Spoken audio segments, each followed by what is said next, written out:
Narayanganj city corporation 17 নং word Paikpara এলাকায় অবস্থিত পুনর্নির্মিত পাইকপাড়া জামে মসজিদ গত বছর 28 মার্চ 2025 শুক্রবার জুমা নামাজের সময় মুসল্লিদের জন্য উন্মুক্ত করে দেওয়ার পর বিগত এক বছর পর আজ 27 ফেব্রুয়ারি শুক্রবার পাইকপাড়া এলাকায়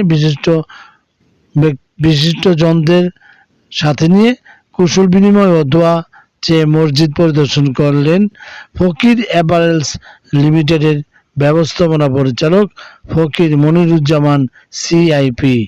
এ সময় তিনি বলেন, ধর্মীয় উপাসনালয় মসজিদের উন্নয়নে সমাজের বিত্তবানদের এগিয়ে আসা দরকার এবং ব্যাপক উন্নয়ন হচ্ছে।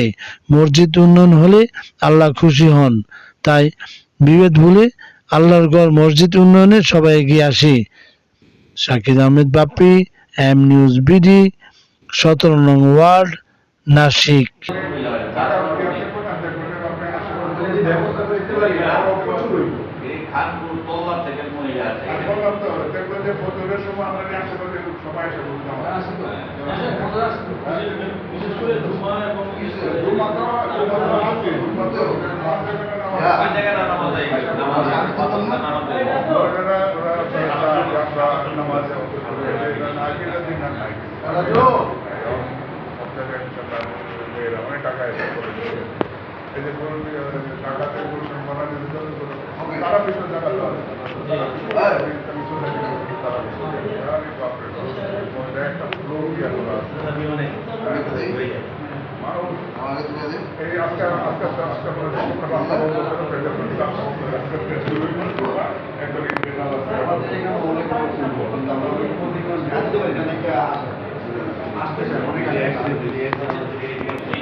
আলহামদুলিল্লাহ, সকলে বলি আলহামদুলিল্লাহ।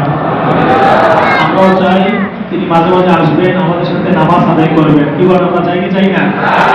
যেহেতু যার অর্থের মাধ্যমে আল্লাহ রাব্বুল আলামিন এত সুন্দর একটি মসজিদ নির্মাণ করিয়েছেন, যিনি আল্লাহ রাব্বুল আলামিনের দয়ায়, গত সপ্তাহে কিন্তু আমি কথাটা বলেছিলাম, জি গত সপ্তাহে আমি কথাটা বলেছিলাম বয়ানের সময়, যে এই যে মসজিদ ফকির মনিরুজ্জামান সাহেব করে দিয়েছে, এই করার পিছনে সর্বময় শক্তি ক্ষমতা কার? আল্লাহ রাব্বুল আলামিন তার মনটাকে আপনাদের প্রতি ঝুঁকি দিয়েছেন, তার মনটাকে এখানে আল্লাহ রাব্বুল আলামিন বেঁধে দিয়েছেন। এই জন্য তিনি ভালোবাসা মহব্বতের বাঁধনে পড়ে তিনি কোটি কোটি টাকা ব্যয়ে এত সুন্দর মসজিদ নির্মাণ করলেন, যেখানে আমরা আমাদের সম্মানিতা মা ও বোনেরা সহ আমরা নামাজ, তারাবির নামাজ আদায় করতে পারি। আল্লাহ পাকের দরবারে লাখ কোটি শুকরিয়া। আল্লাহ রাব্বুল আলামিন তার হায়াতে, ব্যবসা বাণিজ্যে, তার পরিবারের সকলের নেক হায়াত কামনা করি। ব্যবসা বাণিজ্যে আল্লাহ রাব্বুল আলামিন উন্নতি দান করুন, সকলে বলে আমিন।